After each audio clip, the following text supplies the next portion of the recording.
Chapter 6 जब आदत बन चुकी हो, अलग कैसे हों?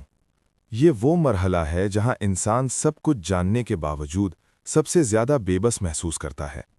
यहां पहुंचकर दिल मान चुका होता है कि ये मोहब्बत नहीं रही, मगर आदत अभी जिंदा होती है। और आदत कभी एकदम नहीं टूटती। जब कोई इंसान हमारी आदत बन जाता है तो वो सिर्फ हमारी जिंदगी का हिस्सा नहीं रहता, वो हमारी सोच, हमारे फैसलों और हमारे रद्दे अमल पर कब्जा कर लेता है। हम जागते हैं तो उसी ख्याल के साथ, सोते हैं तो उसी नाम के साथ, और दिन का सुकून, रात की बेचैनी सब उसी से जुड़ जाते हैं। ऐसे में अलग होना सिर्फ एक रिश्ता छोड़ना नहीं होता, ये खुद से लड़ने जैसा होता है। पहला मरहला, सच को मान लेना। अलग होने का पहला कदम छोड़ना नहीं, बल्कि मान लेना है। मान लेना कि ये ताल्लुक अब हमें थका रहा है, हम खुद को इसमें खो चुके हैं, हम जीते कम और बर्दाश्त ज्यादा कर रहे हैं। अक्सर लोग इसी मरहले पर रुक जाते हैं। वो खुद को झूठी तसल्ली देते हैं, अब तो सब ठीक है, वो बदल जाएगा, मैं ज्यादा सोच रहा या रही हूं। मगर हकीकत ये है कि जो रिश्ता आपको खामोश कर दे, वो कभी आपको खुश नहीं कर सकता। दूसरा मरहला, आदत और मोहब्बत में फ़र्क समझना। मोहब्बत में आज़ादी होती है, आदत में खौफ। मोहब्बत में सुकून होता है, आदत में बेचैनी। अगर किसी के बगैर आप खुद को अधूरा महसूस करें, आपका मूड, आपकी कद्र, आपका दिन उसके रवैये पर मुनहसिर हो, आप बार बार खुद को कमतर महसूस करें, तो ये मोहब्बत नहीं, ये जज्बाती इन्हिसार है। जब तक ये फ़र्क वाज़े नहीं होगा, अलग होना मुमकिन नहीं। तीसरा मरहला, हुदूद कायम करना।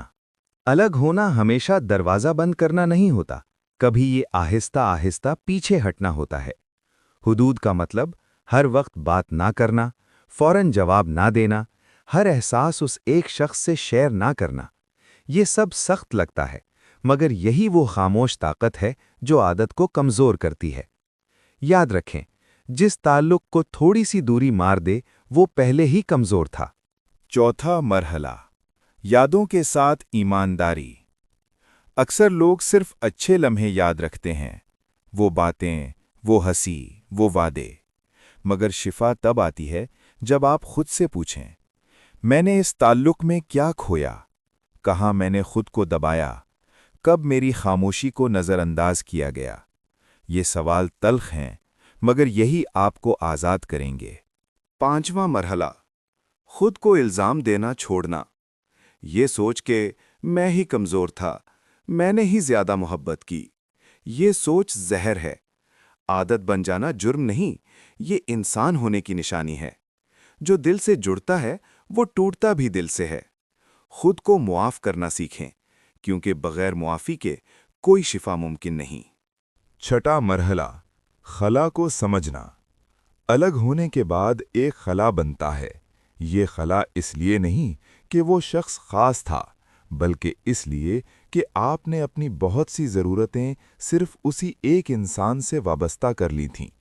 इस खला को फ़ौरन किसी और से भरने की कोशिश ना करें। इसे दुआ से, तहरीर से, खामोशी से, खुद से बात करके आहिस्ता आहिस्ता भरें।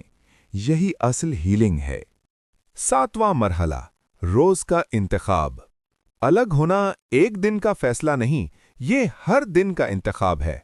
कुछ दिन दिल कमज़ोर होगा, कुछ रातें आंखें नम होंगी, मगर हर बार खुद को याद दिलाएं, मैंने ये रास्ता खुद को बचाने के लिए चुना है, और यही जुमला आहिस्ता आहिस्ता आपकी ताकत बन जाएगा। ये बाब हमें अलग होना सिखाता है, मगर यहाँ कहानी ख़त्म नहीं होती।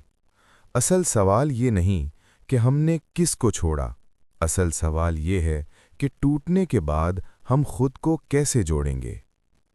अगले बाब में हम इसी सफ़र पर चलेंगे, टूटने के बाद हीलिंग, जहाँ बिखरी हुई ज़ात दोबारा सांस लेना सीखती है।